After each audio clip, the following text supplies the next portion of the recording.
મેહગામ રાઠોડ સમાજના સ્મશાનમાં પ્રાથમિક સુવિધાઓનો અભાવ, ચોમાસામાં દરિયા કિનારે અંતિમ સંસ્કાર કરવાની લાચારી। ભરૂચ જિલ્લાના મેહગામ ગામે રાઠોડ સમાજના સ્મશાનગૃહમાં બંગલી સહિતની મૂળભૂત સુવિધાઓના અભાવે અંતિમવિધિ વખતે ગ્રામજનોને ભારે હાલાકીનો સામનો કરવો પડી રહ્યો છે। ચોમાસાની સિઝનમાં વરસાદથી રક્ષણ મેળવવા માટે કોઈ શેડ કે વ્યવસ્થા ઉપલબ્ધ ન હોવાના કારણે નાછૂટક મૃતદેહના અગ્નિસંસ્કાર માટે દરિયા કિનારે જવું પડે છે।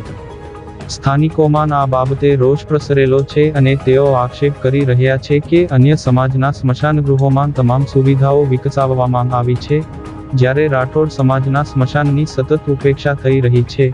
આ ગંભીર સમસ્યાને લઈને સમાજના આગેવાનો દ્વારા તંત્ર સમક્ષ ઉગ્ર રજૂઆત કરવામાં આવી છે અને વહેલી તકે સ્મશાનમાં શેડ તેમજ અન્ય જરૂરી સુવિધાઓ ઊભી કરવાની માંગ કરવામાં આવી છે।